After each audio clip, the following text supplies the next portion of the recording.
napenda kutoa taarifa kwa umma juu ya ilani kwa wananchi na taasisi ambazo zinamiliki viwanja katika halmashauri ya jiji la Dodoma, lakini hawajaviendeleza au hawaviendelezi kuanzia kipindi hiki tunapotoa taarifa ya ilani hii.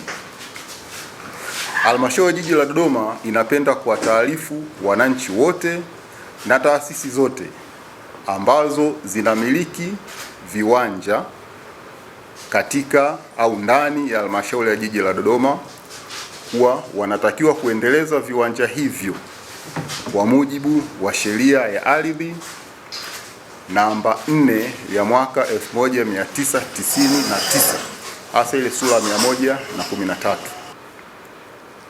Ndugu wanahabari, kwa ilani hii tunaitoa leo, halmashauri ya jiji la Dodoma inawataka wananchi wote.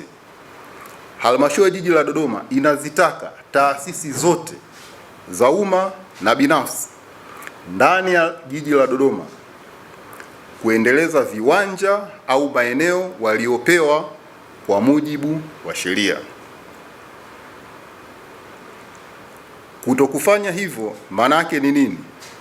Maana yake halmashauri itaendelea sasa na utaratibu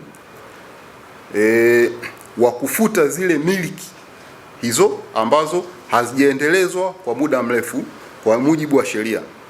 Tutazifuta na tutaviuza au kuvitoa viwanja hivyo kwa matumizi mengine au kwa wahitaji wengine. Sambamba na hilo, napenda niongelee jambo lingine la msingi.